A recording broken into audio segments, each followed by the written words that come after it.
Chapter 9.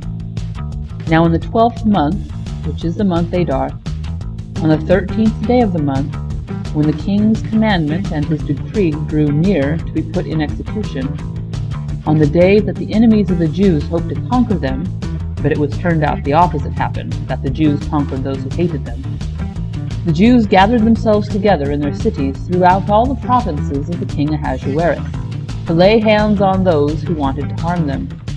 No one could withstand them, because the fear of them had fallen on all the people. All the princes of the provinces, the satraps, the governors, and those who did the king's business, helped the Jews, because the fear of Mordecai had fallen on them.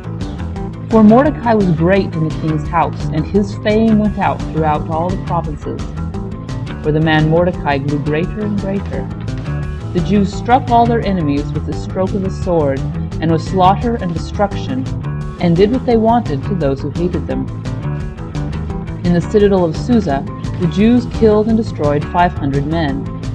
They killed Parshandatha, Dalphon, Aspatha, Horatha, Adalia, Eridatha, Parmashta, Erisai, Eridai, and Baisatha, the 10 sons of Haman, the son of Hammedatha, the Jews' enemy. But they didn't lay their hand on the plunder. On that day the number of those who were slain in the citadel of Susa was brought before the king. The king said to Esther the queen, "The Jews have slain and destroyed 500 men in the citadel of Susa, including the 10 sons of Haman. What then have they done in the rest of the king's provinces? Now what is your petition? It shall be granted you. What is your further request? It shall be done." Then Esther said, "If it pleases the king, let it be granted to the Jews who are in Shushan to do tomorrow also according to this day's decree, and let Haman's 10 sons be hanged on the gallows." The king commanded this to be done. A decree was given out in Shushan, and they hanged Haman's 10 sons. The Jews who were in Shushan gathered themselves together on the 14th day also of the month Adar, and killed 300 men in Shushan, but they didn't lay their hand on the spoil. The other Jews who were in the king's provinces gathered themselves together, defended their lives, had rest from their enemies, and killed 75,000 of those who hated them, but they didn't lay their hand on the plunder. This was done on the 13th day of the month Adar, and on the 14th day of that month they rested and made it a day of feasting and gladness. But the Jews who were in Shushan assembled together on the 13th and on the 14th days of the month, and on the 15th day of that month they rested, and made it a day of feasting and gladness.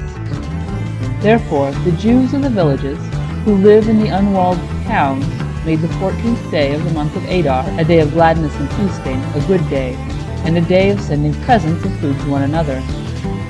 Mordecai wrote these things, and sent letters to all the Jews who were in all the provinces of the king Ahasuerus, both far and near, to enjoin them that they should keep the 14th and 15th days of the month Adar yearly, as the days in which the Jews had rest from their enemies, and the month which was turned to them from sorrow to gladness, and from mourning into a good day, that they should make them days of feasting and gladness, and of sending presents of food to one another, and gifts to the needy. The Jews accepted the custom that they had begun, as Mordecai had written to them, because Haman the son of Hammedatha, the Agagite, the enemy of all the Jews, had plotted against the Jews to destroy them, and had cast pur, that is the lot, to consume them, and to destroy them. But when this became known to the king, he commanded by letters that his wicked device, which he had devised against the Jews, should return on his own head, and that he and his sons should be hanged on the gallows. Therefore they called these days Purim, from the word pur. Therefore, because of all the words of this letter, and of that which they had seen concerning this matter, and that which had come to them, the Jews established and imposed on themselves and on their descendants, and on all those who joined themselves to them, so that it should not fail, that they would keep these 2 days according to what was written, and according to its appointed time every year, and that these days should be remembered and kept throughout every generation, every family, every province, and every city, and that these days of Purim should not fail from among the Jews, nor their memory perish from their seed. Then Esther the queen, the daughter of Abihail, and Mordecai the Jew, wrote with all authority to confirm this second letter of Purim.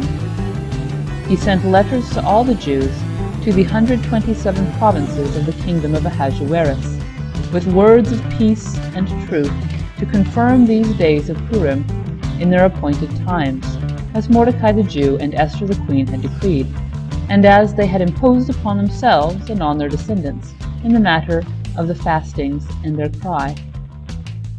The commandment of Esther confirmed these matters of Purim, and it was written in the book.